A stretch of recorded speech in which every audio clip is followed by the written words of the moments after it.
अगर तुम्हारे घर वाले तुम्हें जिम नहीं जाने देते तो एक बार इमेजिन करो, एक दिन तुम सुबह सुबह अपने बिस्तर से उठते हो और शीशे के सामने जाकर खड़े होते हो और क्या देखते हो? तुम्हारे broad shoulders, biceps, triceps, abs, मतलब बहुत ज्यादा मस्कुलर हो चुके हैं। तुम्हारी फिजिक बहुत ज्यादा एस्थेटिक लग रही है एंड तुम्हें अपने ऊपर बहुत ज्यादा कॉन्फिडेंस आता है और तुम्हारे घर वाले भी देख के एकदम शॉक हो जाते हैं। ओ माय गॉड, तुमने ये बॉडी कैसे बनाई? तो अब तुमने ये चीज सोच ली, कैसा लगा? अच्छा लगा ना? थोड़ा प्राउड फील हुआ ना खुद पर? तो भाई तुम इस चीज को रियल में भी कर सकते हो। बस इस वीडियो को देखना, क्योंकि मैं तुम्हें कैलिस्थेनिक्स के वो बेसिक बताने वाला हूँ। तुम्हें एक रोड मैप दूंगा जो एक बिगिनर के लिए बहुत बहुत बहुत जरूरी है। देखो, क्योंकि ये वीडियो एक सिंपल फिटनेस एडवाइस नहीं है, ये एक स्ट्रक्चर्ड ब्लूप्रिंट है, फिटनेस एडवाइस नहीं है, ये बात याद रखना। ये उन सब बिगिनर्स के लिए है जो बिना मशीन्स और एक्सपेंसिव मेंबरशिप के एक एथलेटिक फिजिक बनाना चाहते हैं। कैलिस्थेनिक एक वर्कआउट नहीं, एक सेल्फ कंट्रोल का आर्ट है और हम इस आर्ट को स्टेप बाय स्टेप डिकोड करने वाले हैं। देखो, सबसे पहला स्टेज है हमारा फाउंडेशन। देखो, कैलिस्थेनिक्स में सबसे पहला हमारा जो फोकस होगा वो होगा बेस बनाने पर, जिसमें तुम्हारी फॉर्म, स्टेबिलिटी और मोबिलिटी पर ध्यान दिया जाएगा। यहाँ आप बेसिक मूवमेंट्स को परफेक्ट करते हो, वॉल पुशअप से शुरू करते हो और फुल पुशअप्स करते हो। डेड हैंग और क्या बोलते हैं उसको, स्कैपुला पुलअप्स होते हैं। उनके बाद पुलअप्स करते हो रेगुलर वाले, और फिर स्क्वाट्स करते हो, फिर डीप स्क्वाट्स करते हो, प्लैंक करते हो 20 सेकंड के, एंड उसके बाद 60 सेकंड तक पहुंचते हो।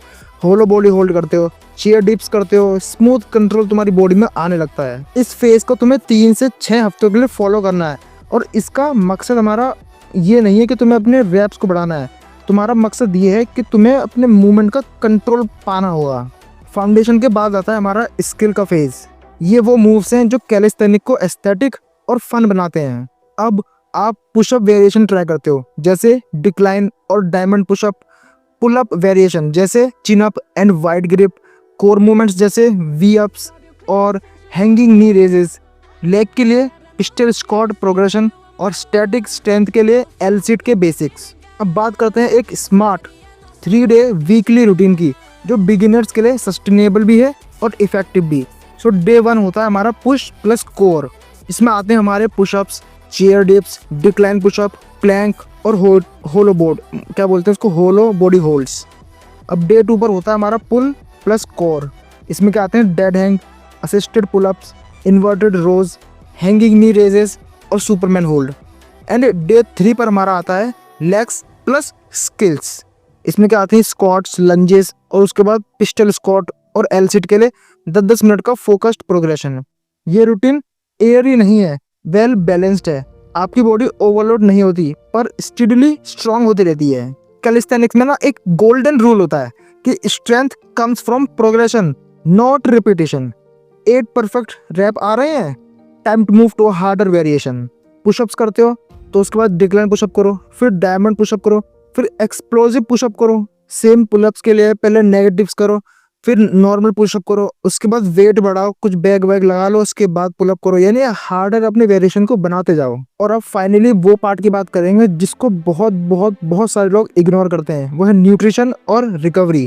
देखो, वर्कआउट ना सिर्फ एक आधा चैप्टर है। स्ट्रेंथ बिल्ड होती है जब आप सोते हो और खाते हो, स्ट्रेच करते हो। 7-8 घंटे की नींद तो जरूरी है।